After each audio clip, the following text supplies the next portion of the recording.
Well, good morning, everybody. It's an absolute pleasure to be here today, and thank you so much for letting me into your party.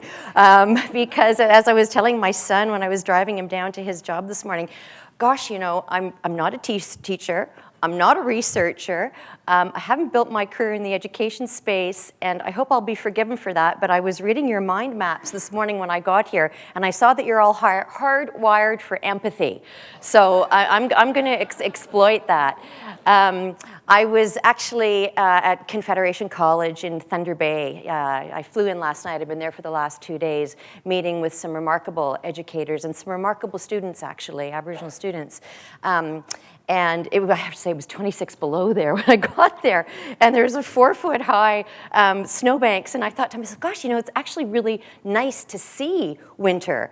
And I sort of have missed it in my own twisted, kind of funny way. And then, so I was saying that to my son again when we were driving down this morning. He looked at me and goes, Mom, are you out of your mind? It's the All-Star weekend, and all these free agents are going to get here, and they're going to say, it's so friggin' cold, there's no way we're coming here. Anyhow. I don't even know why I told that story. It just sort of stuck in my mind. But I'm certainly very pleased to be here, and I'm very pleased to talk about a program that is so close to our hearts at Cisco, and that is Connected North.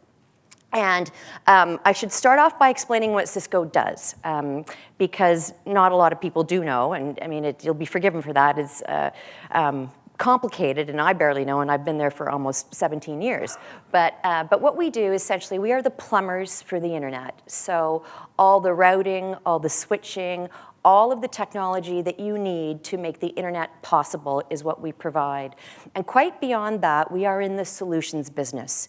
So we are all about taking a look at large businesses, systems, education, healthcare, and trying to figure out how we retool those so we can make them more effective, more productive, more scalable. And we also provide, which is the area that I'm most interested in, these really wonderful whiz-bang collaboration technologies. So what's that? So super high definition video conferencing. We call it telepresence. It's life-size.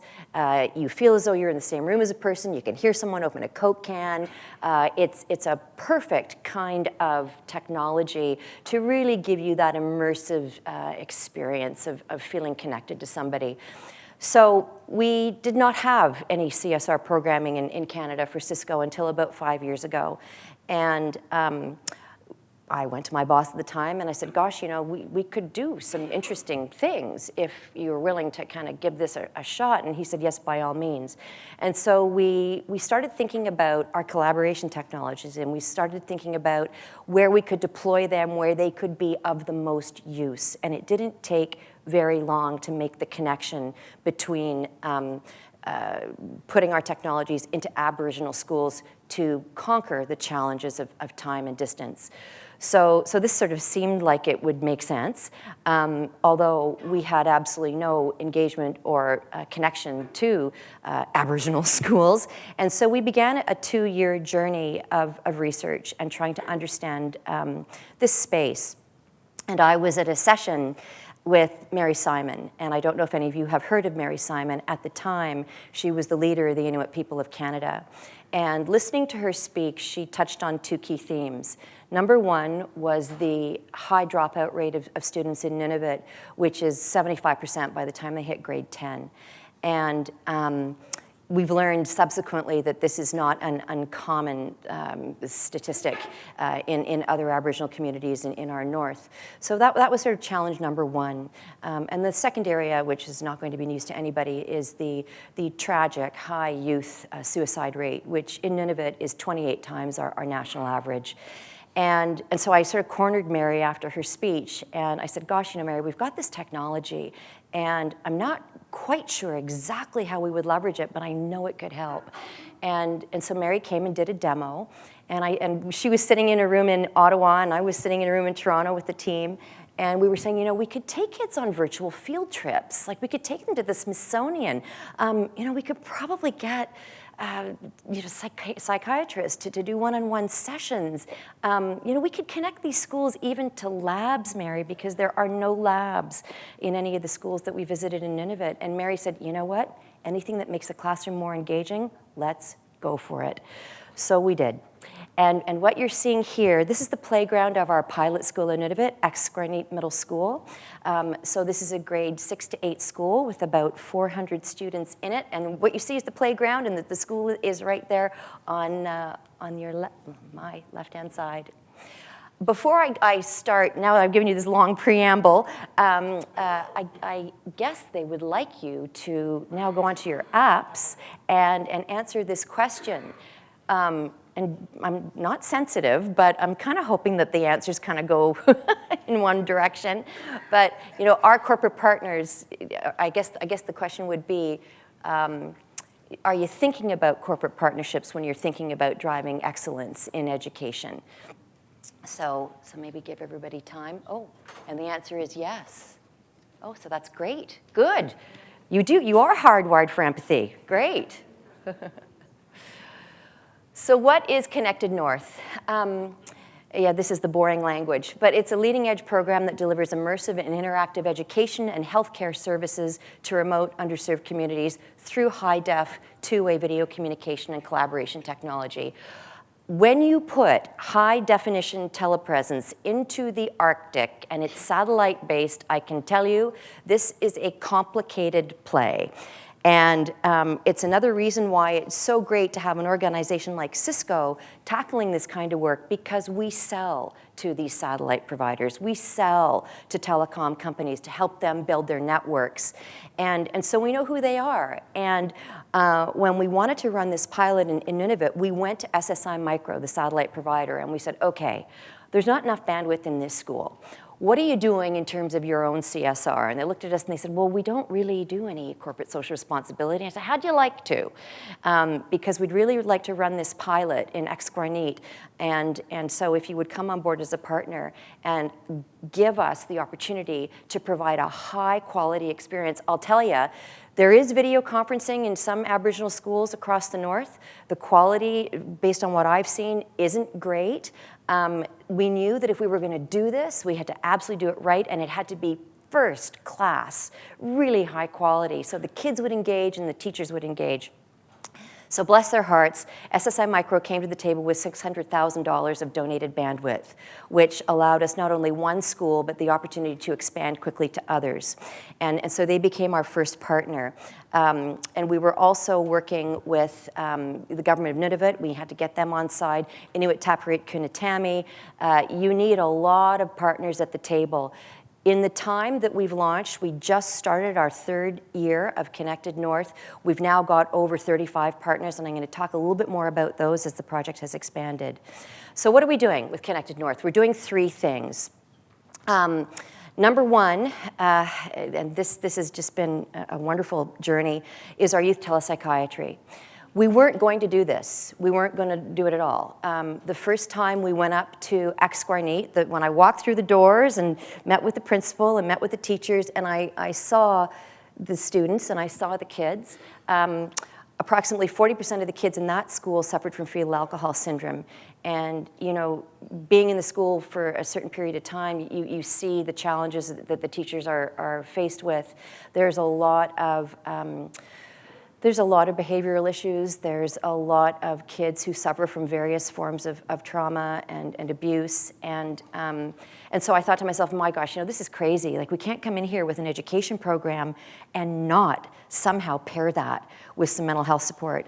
So went to the executive director of health and addictions for the government of Nunavut, a wonderful woman called Lynn Ryan McKenzie. And we said, so what are you doing in terms of mental health services for youth? And she said, you know, there's really not much, Willa. And you know, it's very hard getting people to fly up there. You know, they have people that will come in sort of a week or 2 at a time, but you know, there's really no dedicated on-the-ground service. So flew back to Toronto, went to the Hospital for Sick Children, where they run a youth telepsychiatry service called Telelink. They were delivering telepsychiatry services for children, but they were doing it east-west. They hadn't gone that far north. And we said, would you go far north? And they said, sure. But who's going to pay the $250,000 in out-of-province psychiatrist fees? I'm like, oh, those. Yeah, okay. So we teamed up with Sick Kids. We put together a proposal for the Royal Bank Foundation because they have a focus on youth mental health. bless their cotton socks, the good folks from the Royal Bank Foundation came on board about 3 months later with the funding to roll it out. The Telelink Youth Psychiatry Service rolled out a year ago in August.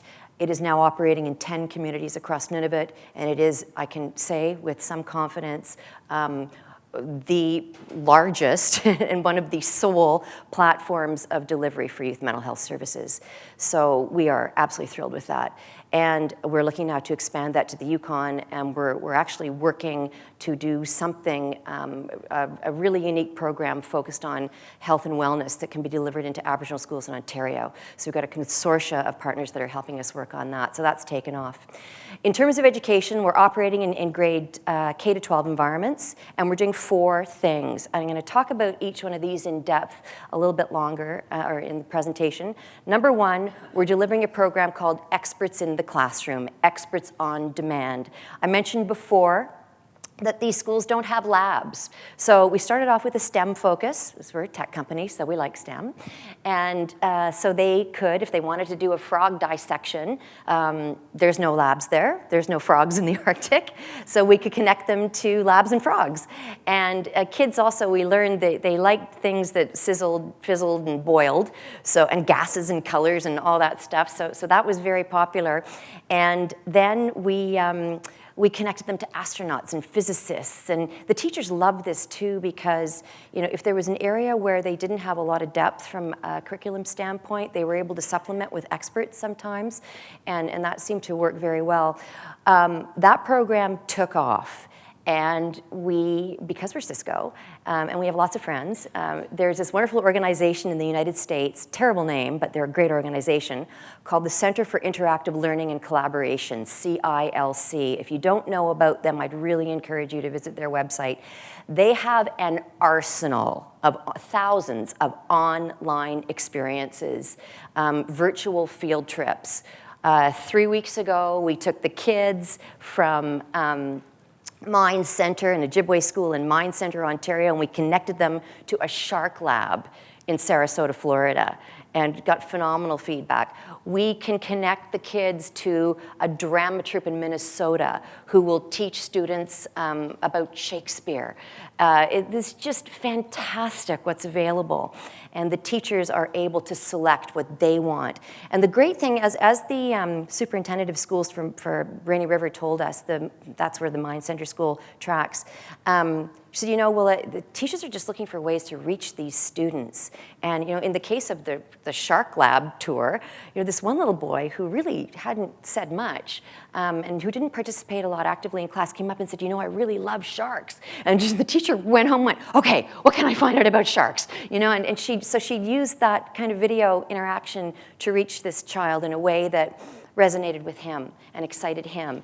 And so it just gives the teachers more scope.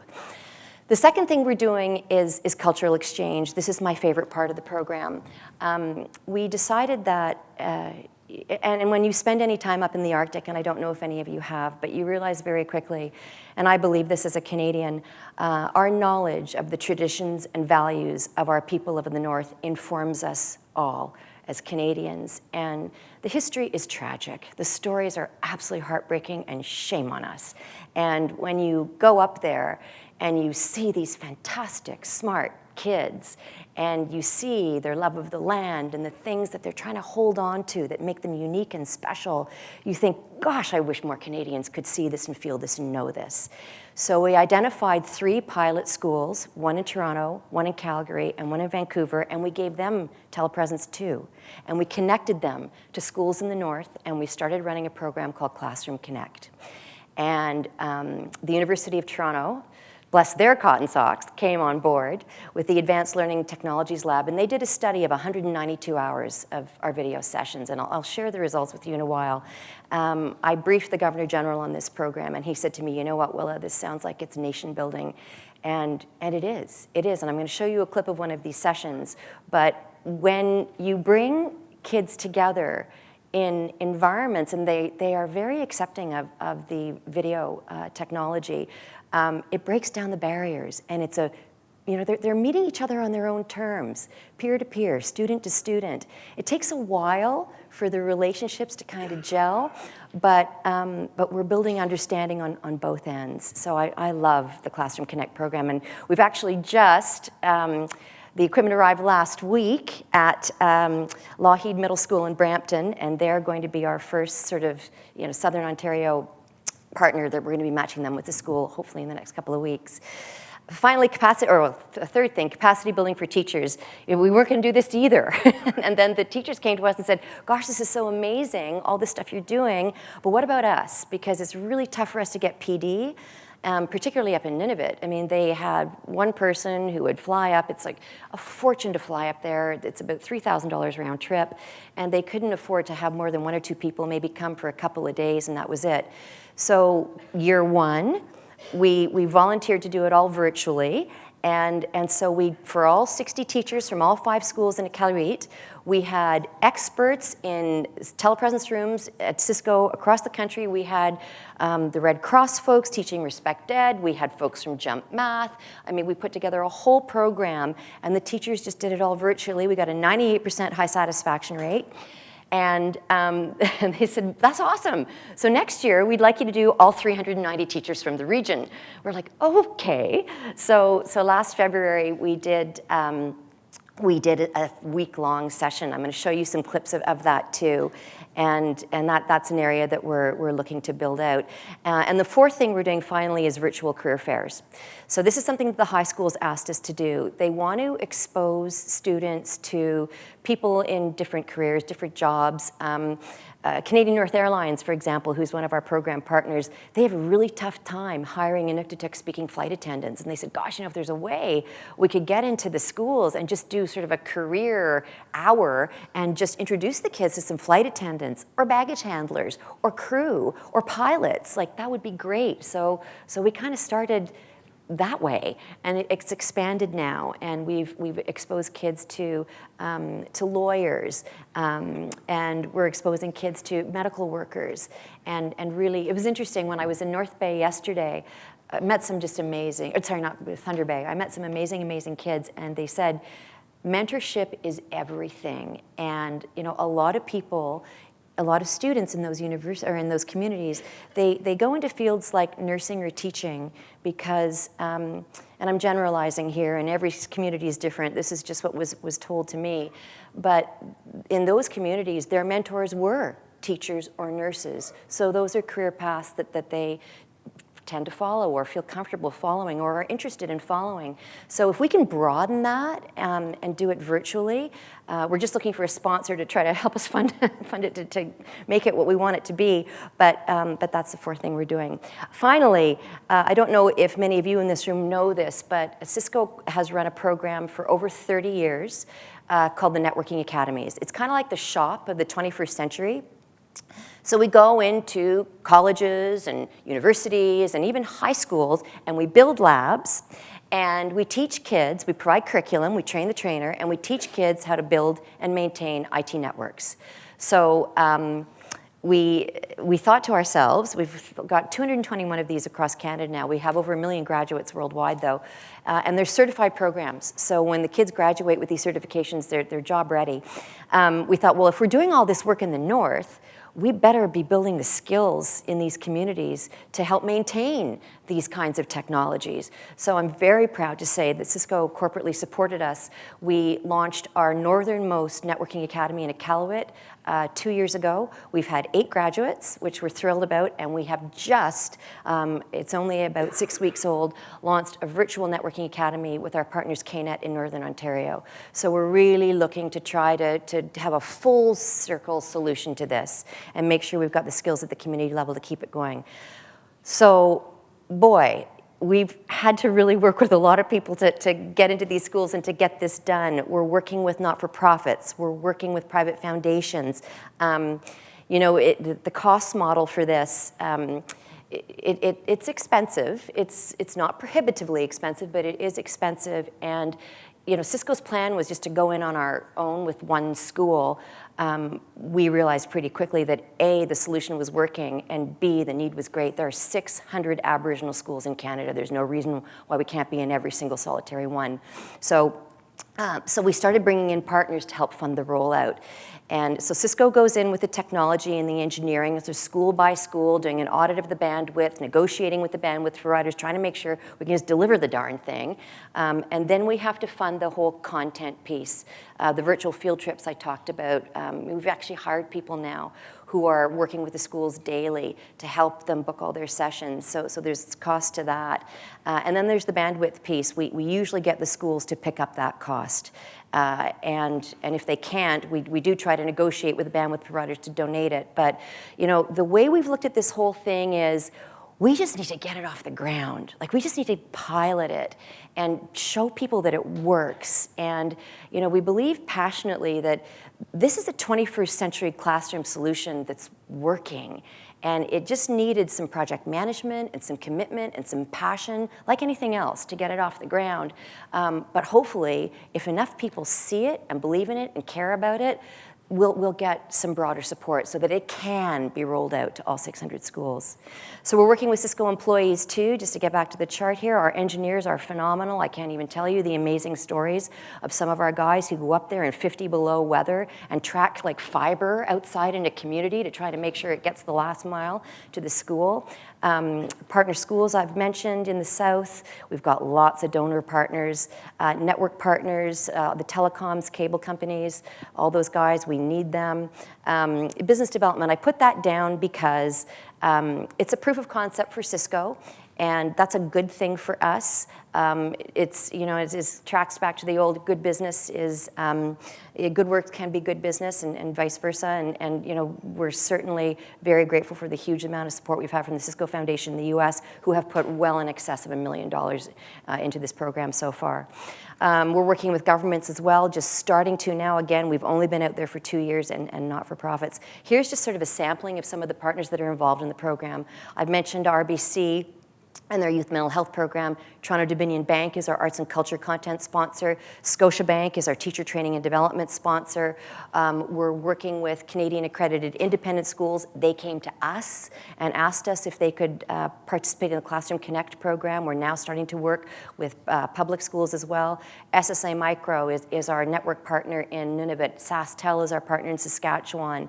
KNET, they're not on the list, they're our partner in Ontario. Inuit Taproot Kinatami, Prince Albert Grand Council. I mean, it's a partial list. It goes on and on and on.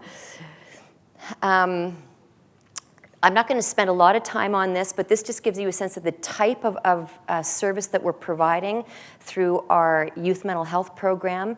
So, we're actually providing one-on-one clinical assessments in the areas of developmental trauma, sexual abuse, suicide ideation, fetal alcohol syndrome. We're doing capacity building and training for all of the teams and the volunteers, actually, in a lot of these remote communities. We're only in Nunavut with this program right now, but there's a big focus on trauma in the 0 to 5 population. So, and I'll just let you read that. One of the things, though, that really struck us, this is a critically needed service, and we're getting it out there over video, but we're reaching kids who generally are at a fairly, critical stage, are in crisis. We knew that we needed to develop a program that was going to start addressing kids with health and wellness, support and education, kids as young as 5, we've been told. So we've got a meeting on Friday with the folks from Sick Kids, and we're going to try pulling in CAMH as well and other partners. We want to really build a great model that can be delivered in the schools. So just very quickly, and I'm going to show you some examples of some sessions in action. We have wonderful partners at an organization called Taking It Global, and I hear that you saw the folks from Taking It Global yesterday. Michael Furtick is here in the audience. We had no idea at Cisco that this would get as big as it got, and there were 2 of us running it. And you'd sort of be at your desk at sort of 4 o'clock on a Thursday afternoon, you get this phone call from Arviat. Willa, yes, the prom is tomorrow night. Yeah.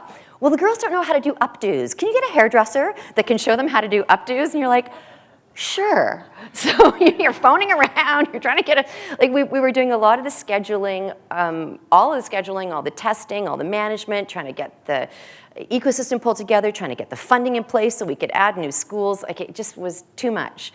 So we went over to Michael, who has done such a remarkable job with taking it global and has such a fabulous reputation. And Cisco corporately has had a reputation or a relationship with taking global, I think, for about 20 years, Michael, long time. And we said, look, would you be interested at all in taking this over and running with it so it can be sustainable? And Michael, well, thank God, said yes, he would. He's now sitting there going, I wonder why I kind of did that. But he and his team have just brought incredible depth to the whole program. They've actually brought in educators to help us make sure that the sessions that we deliver are really aligned to curriculum, and educators who can work directly with the schools and make sure their needs are being met. And the program lead, she's just a lovely, lovely young Métis woman, Lindsay. She drafted this line, and I love this. Actually, our approach to Connected North reflects reconciliation and values of respect and empowerment rather than charity. This isn't charity. It's not just about providing a program to underserved communities, but about doing it in a way that will inspire meaningful and sustainable change, create new dialogue with youth voices, and build understanding. And that is what it is absolutely about. Capturing these youth voices, providing the services and support that they need in those communities and on a customized basis. This is not about us people from the South shoving those services up north saying you need these. It's about curating all of the types of services that might be of use and might be meaningful and having them pick what they want. And so I think that's why the program has worked as well as it has. So again, the three operating principles are customized content for every school, on demand, interactive. You know, examples like there was a suicide in Arviat School, which is one of our schools, a while ago, a lovely boy who was a school leader, and of course the whole community gets thrown into trauma when that happens. It's a community of 1,200. And so the teachers reached out to us and said, look, can you give us some sessions on how to deal with this? Can you hook us up with sick kids maybe? And make sure that we've got the support that we need to talk to our students about this. And so those are the types of things. Now, our timelines are not fast enough yet on that kind of service delivery, but we're getting better. But that's the goal, is to be able to respond to those demands like instantly. So only giving the schools what they want and making sure that it's aligned to their curriculum. Number two is a two-way exchange. The learning has got to go both ways. Once again, I think our students in the South are benefiting just as much as the students from the North, just by that engagement, that sharing, that coming together. And finally, that high-quality video experience. None of this would work. None of this would be relevant. We wouldn't keep the kids' interest if it wasn't really a great experience. So I've talked a little bit about taking it global. You saw them yesterday. We're very lucky to have Michael Furtick here today. And again, a wonderful, wonderful program. Or a team of people that are working on it, and we're going to be hopefully expanding that team of people pretty quickly as we roll it across Ontario. But you probably know that TIG, it's a not-for-profit charity that empowers youth to understand and act on the world's greatest challenges. They engage youth and they understand technology, and they're absolutely the perfect partner to drive this going forward. So here's an example, just to get into the four areas of content that we're delivering in K-12. This is a wonderful guy. He is a scientist from the Toronto Science Centre, Ontario Science Centre, and he is showing the kids in grade 8 in X-Square how to build a comet.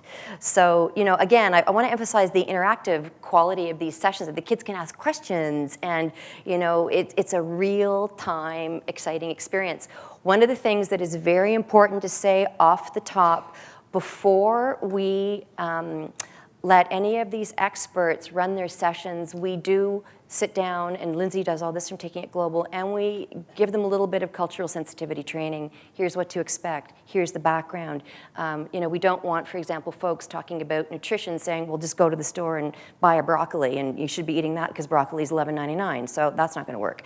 So we make sure that these teachers are very well trained and that their content is appropriate. And there's a couple that we work with regularly who are just absolutely tremendous. So this is kind of a range of the sessions, just a sampling of some of the stuff that we do. I talked about bringing Shakespeare to life. So a theater troupe from Minneapolis, Minnesota. We're teaching the kids how to swear in Old English. They love that. And, it's a field trip to the Museum of Inuit Art. We did that in Toronto. I put the hair updo there in case I forget to talk about it earlier. For STEM, things like the breathing of the planet, which is delivered by the Department of Earth and Atmosphere Sciences at the University of Alberta. The right method, understanding flight. That's from our partners in Columbus, Ohio. I mean, you can go onto the CILC website. You can just punch in what you're interested in, and all these sessions will pop up, and you can order them. And the beauty of working with an organization like Taking It Global is the teachers will say, well, gosh, I'd like that session at 2 o'clock next Tuesday. So, all you have to do, the technology is really simple, it's like using a phone, is dial a phone number and boom, your session pops up at 2 o'clock on Tuesday. And then in terms of cultural exchange, the kids in Axcorneet in Iqaluit did a fox skinning for the girls at the Bishop Strawn School. That was very interesting. And but I mean, I was sitting there at my office, and the Ali Dunlap, who runs the program at Cisco, came and she said, so they skinned a fox yesterday. I don't know if you knew that. And I just was imagining, like living in parent reaction hell. And it's like phone BSS saying, okay, so how bad was it? How many parents? I said, no, it was actually fine. We got the form signed, and it was all great. So we're kind of learning as we go. We did a live field trip to Africa. We connected Axcorneet with a classroom in Ghana a while ago, so that was fantastic. And then in terms of teacher professional development, I talked about Respect Ed.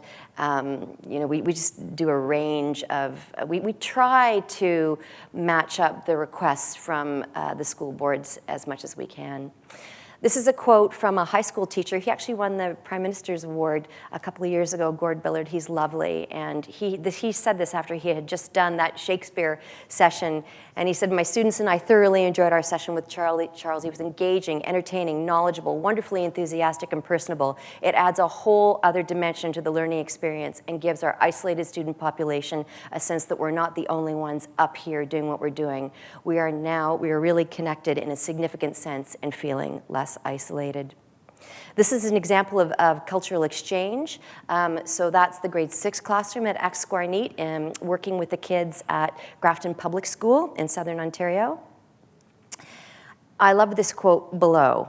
The girls at BSS, who were one of our pilot schools, were asked to use a color as a creative device to get them to express how they felt about participating in this program. And Claire, young Claire, at the bottom said, I think the color red represents our connection.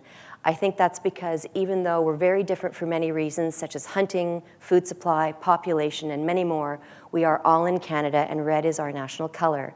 I think that means that we're all together from anywhere, from Iqaluit to Toronto to Vancouver. We are all together in the sense that we are Canadian. And for Southern kids, I think that's incredible. One of the things, though, I do want to point out is a lot of Northern students, and some of you will know this, they don't identify as Canadian. They identify as Cree, or they identify as Ojibwe, or they identify as Dene. And so we want to respect that in this whole process as well. And it's very important for the kids in the South to have that understanding of nationhood and respect for nationhood. This is our Governor General. When we were asked to run the session for the 390 teachers of Nunavut, I thought to myself, my gosh, this is all the things that he loves. This is technology, education, teachers, the North. So we reached out to his office and said, would he deliver the keynote to the 390 teachers? And bless his heart, he did. And he's been a wonderful champion of the Connected North program.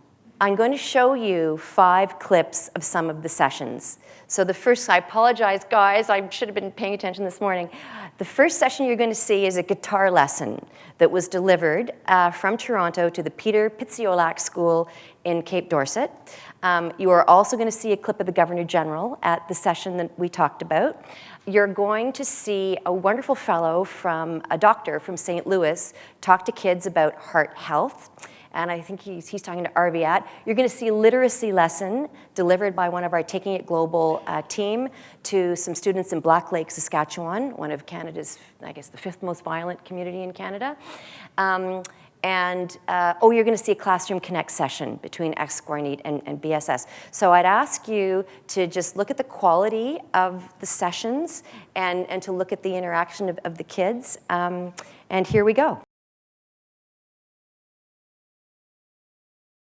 All right, so that was my first melody note, so I'm going to strum 4 times there. Dun, dun, dun, dun. Then I'm going to lift my pinky off.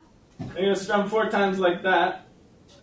And then, if you can, I'm going to lift this finger off too for my last note of my melody. Like that? And so it sounds like this when you put it all together. So pinky on. Pinky off. And then middle finger off. Walking.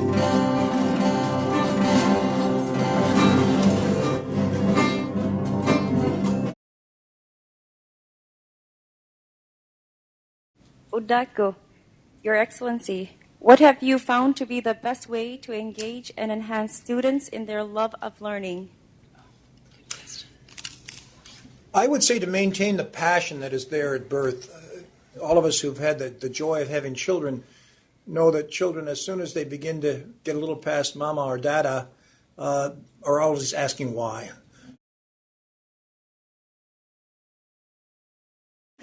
We eat whale in the Arctic. Whale in Inuktitut is mata. Mata. Just listen to what they said. The part of the whale that we eat is the blubber and the fat. Whale is very chewy, like gum. 2 types of whale we eat is the narwhal and the bowhead whale. Have any of you ever tried any whale before? No. Ever tried whale? No. No one here has tried whale. How many of you have tried whale? How many of you guys have tried whale? Oh. Yeah, I would love to try whale. I think we have a few interested people though. Would anyone like to try whale? I almost tried whale, but I changed that. Your food is so much more interesting than ours.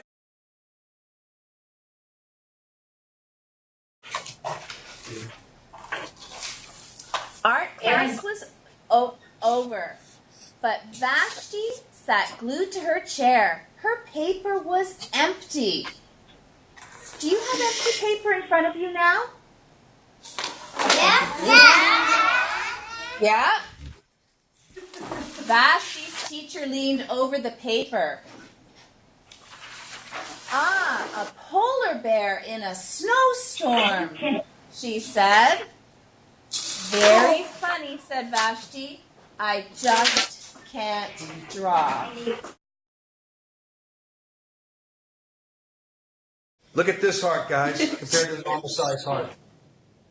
Oh, wow. This is classic, guys, for a diseased heart that you characteristically see in failure. It becomes massively enlarged, guys, and it can't meet the demands of the body. It gets weaker as it gets bigger. And unfortunately, guys, let me issue a warning to you. Okay, there isn't a drug in the world, there isn't a doctor in the world that can reverse this process once it goes too far. So that just gives you a sampling of some of the sessions that we're running. So I'm happy to tell you that this slide is out of date because in April we're going to have 2 very exciting Connected North announcements about scale. But we are hoping, we went from being in 1 school 2 years ago to, with great, fantastic results and great research results. So we went very quickly from 1 to 15 schools last year. That was exciting. And then this year, we're hoping to add another 10 in Ontario. So we're going to be in a total of 25 schools, which is going to be a bit of a meal, but we are going to get there. In terms of program evaluation, it's really tricky, and I'm just winding up now as I want to leave a time for a few questions. It's very difficult doing really meaningful research, deep research with some of these communities and organizations. There is sometimes reluctance to share data on student performance. There absolutely is reluctance to share data on student attendance, and that, if you go back to what I said at the very beginning of the presentation, that's what we were trying to measure, are kids coming to school? And so we couldn't. So what we did, we worked with York University in year 1 to look at student engagement. And with the assumption being that an engaged student is a student that is ready to learn. So we took a look, and again, year 1 was just X, Y, NEED, and it was just STEM. So we looked at science and the use of telepresence as it related to science learning. We found that 83% of the students found the sessions more interesting, 89% thought they were more enjoyable, and 81% thought they learned more in a telepresence classroom compared to a traditional classroom. So, I can share the full report. That's just the high level, but that was certainly enough for us. And then the government Nunavut said, okay, right, like how can we scale this?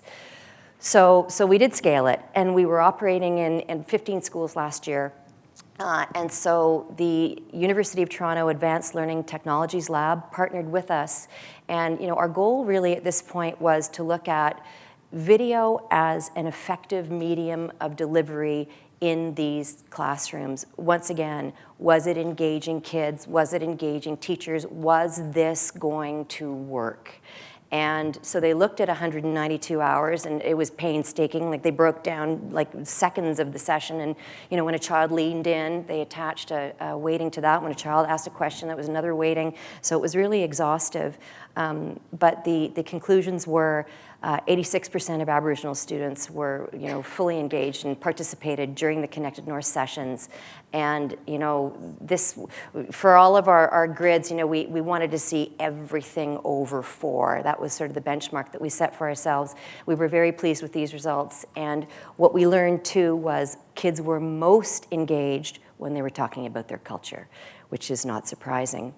So this one was a bit disappointing for us. Teacher empowerment. How empowered were the teachers? We were below 4, and we think we know why. The anecdotal feedback was really good. It said, I have an opportunity to share innovation or innovative ideas with other teachers. I have the opportunity for personal growth. I have the opportunity to collaborate with other teachers in my school. I'm providing the opportunity for my students to take more ownership of their learning. But at the point when we started really looking at this research, we weren't working with the great folks from Taking It Global, and it was just kind of me and one other person trying to coordinate all these sessions. And I think we put too much onus on the teachers to coordinate the sessions and drive it. And I can tell you that in these schools, the Aboriginal teachers do not have a lot of time or resourcing. They're dealing with so much. So, one of the reasons we've moved it to Taking It Global, and one of the reasons that we're really looking for robust partnerships, is so we can hire more people who can really provide that high level of service. So all the teachers have to do is say, I want this, then, and they can get it. So it's still not bad. Like, we were close to 4, but we weren't quite at 4. Did telepresence, did the experience enhance your citizenship and your cultural understanding? This is something that one of the Northern teachers said, which I love. When students shared their culture, they found their voice and their confidence. This is hugely self-esteem building. And then in terms of the technology in the classroom, did the telepresence experience enhance your learning experience? And the student feedback was very positive, and actually so was the teacher feedback. Well over our 4, and the quotes are, "I've become stronger in my belief that teachers should use technology-enriched learning environments to support students in pursuing their educational goals. And I believe that the telepresence sessions stimulated my students to further pursue a topic that is of interest to them." This, I think, is the real power of this program. It gives the teachers the tools they need to reach individual students and help them discover and fulfill and build on their passions. And so that's the great feedback we got. So this is all organic. This gives you a sense of the session types and the subject categories. We didn't mandate any of this. We just wanted to see how it all fell out. So about half of our sessions were expert sessions. About a quarter were Classroom Connect sessions, and about 10% were professional development for teachers. So I think this is about the right mix. And then in terms of subject categories, I mentioned that we started off with a big STEM focus. So, we've had a lot. Math was about a third, science was about a third, sharing culture was about a third, and as Michael knows, in working with Mally and the team, we're going to be focusing a lot on literacy and health and wellness for next year, more arts and culture as well. This is where we're operating right now. Our 15 schools, the red schools are the Southern Partner schools. So we are going to be, as I said, adding about 10 schools in Ontario next year, which we're just delighted about. And it'll be a lot of work, but we'll get there. And we have more demand for this program than we can satisfy, which I think is a really great thing. We've got lots of schools on our wait list right now, Northern and Southern. And I'll close with this statement from Steve Jordans, who we worked with from U of T. And he said, and again, I can make the survey or the study available to anybody who wants it, the current participants are eager to remain part of the program, and many more are anxious to join it. Thus, there is an interest, actually more of a passion, to keep the Connected North sessions ongoing and to maximize their potential to provide deep, connected 21st century learning. Thank you.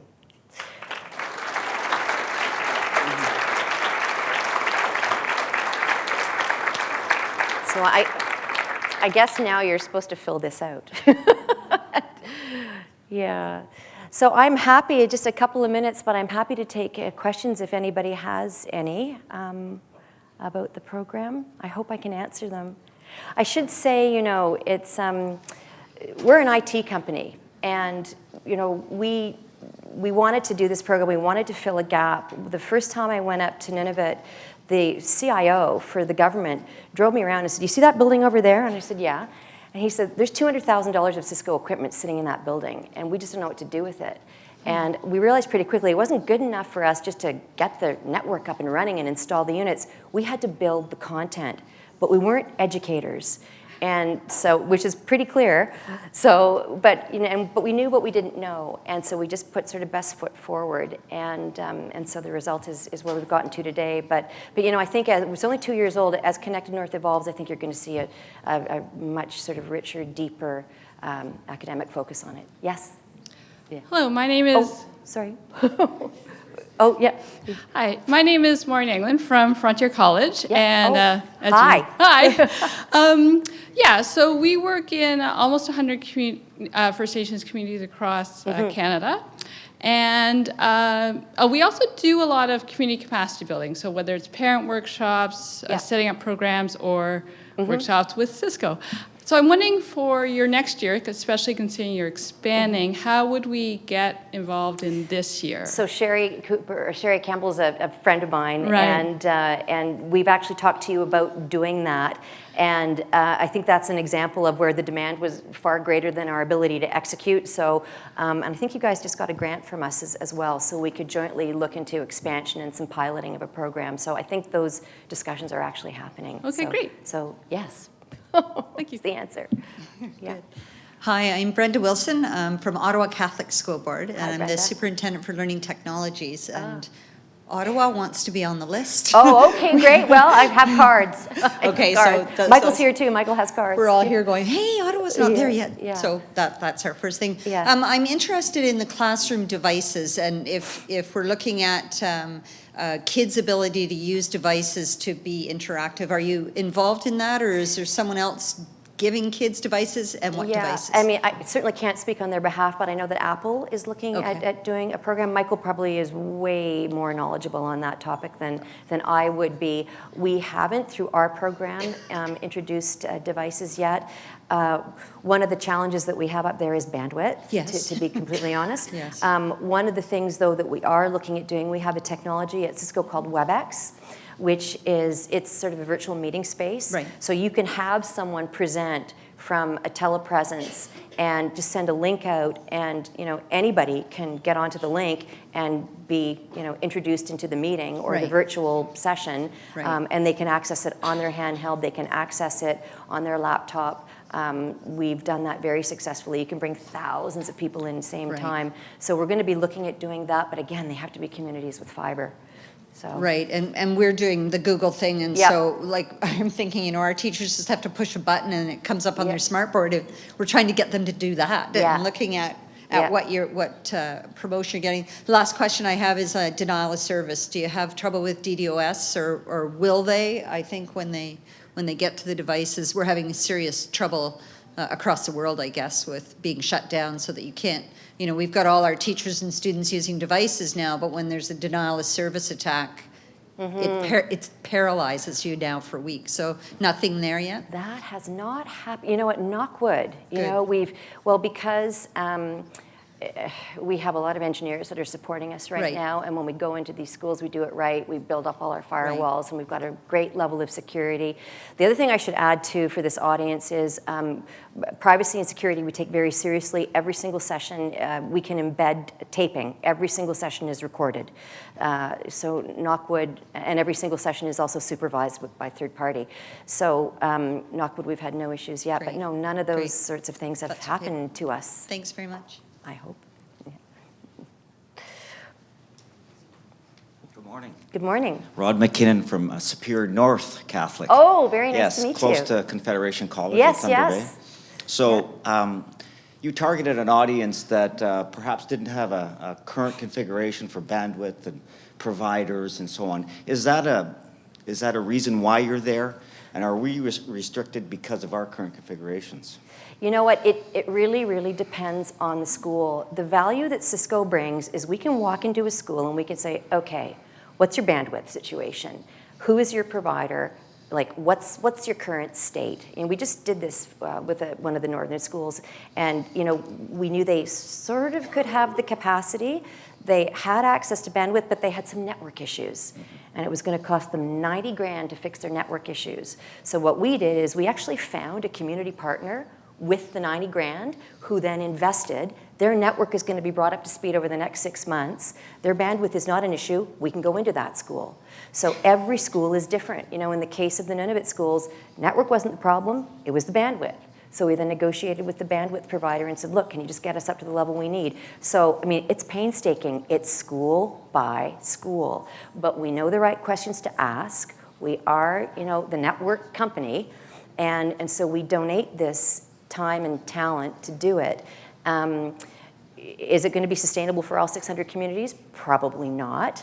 But, you know, right now, if we can get, you know, a good chunk of communities by province up and running just to prove that it can be done, then maybe we can bring some more resources around it. Sure, thank you. We have 10 locations over a large, a vast area, right? Yep. Long Lac, Nakina, where it was 40 below yesterday. Yep. Right, so it's cold. It's the north. So I'm a champion for the north. Yes. But we need your help. Yeah. We have a current config of Orion network Yep. through LU with Cogent. Now they're saying we don't need Cogent. We need some stability in the platform. Yeah. We need a process that we can follow with a you know, an end goal, right? Yeah. So we need your help. Yeah, well, I have a card, so yeah, you know where to find me. So I guess then I'm out of time, and I get the hook now, and thank you very much for your attention, and appreciate being here.